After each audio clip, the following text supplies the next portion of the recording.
Hi, இன்னைக்கு தை அமாவாசை. So காலையில எழுந்திரிச்சு வீட்டெல்லாம் க்ளீன் பண்ணிவிட்டு சாமிக்கு பூ அலங்காரம்லாம் ஸ்டார்ட் பண்ணிட்டேங்க. ஸோ 1 மணிக்கெலாம் சாப்பாடை படையல் வச்சிடணும். ஸோ படையல் வைக்கிறதுக்காக சாமிக்கு 12 மணிக்கெலாம் நான் ரெடி பண்ண ஆரம்பிச்சிட்டேன்.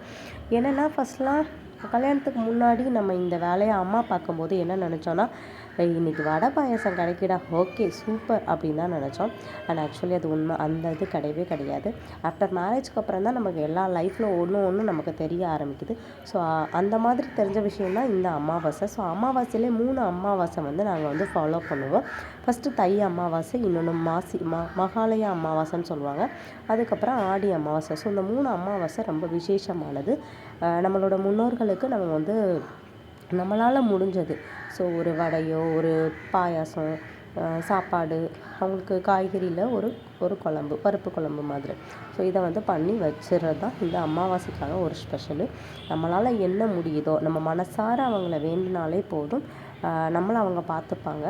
ஏன்னா அவங்க நம்மளோட முன்னோர்கள் தான். நம்ம நல்லா இருக்கணும்னு மட்டும்தான் அவங்க நினச்சி ஆசைப்படுவாங்க. ஸோ அதுக்காக தான் இந்த இது. இன்றைக்கி நம்ம வீட்டில் என்ன சாப்பாடுனா, காய்கறி எல்லா காய்கறியும் போட்டு சாம்பார், சாப்பாடு, அப்புறம் வடை. அம்மா பஜ்ஜி போட்டலான்ட்டு பஜ்ஜி போட்டாங்க. பாயாசம் பால் பாயாசம் தான் செஞ்சாங்க.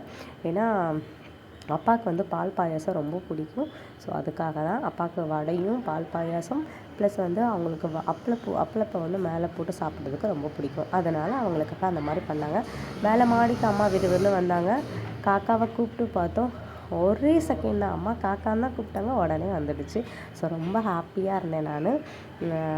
சரி கொஞ்சம் பக்கத்தில் நின்றுனா வராதுல்ல, அதனால் கொஞ்சம் எட்டவா நின்னேன். ஸோ எட்டி நின்று பார்த்தேன், உடனே வந்துடுச்சு. ஸோ எடுத்துட்டு சாப்பிட்டோன்னே ரொம்ப ரொம்ப ஹாப்பியாக இருந்ததுங்க. ஸோ மனசார ரூபா செஞ்சாலும் அவங்களுக்கு மனசார நம்ம செஞ்சோம் அப்படின்னா கண்டிப்பாக நம்மளோட பிரார்த்தனையை அவங்க கண்டிப்பாக ஏற்றுப்பாங்க, நம்மளை நல்லபடியாக பார்த்துப்பாங்க. இன்றைக்கி நம்ம வீட்டு அம்மா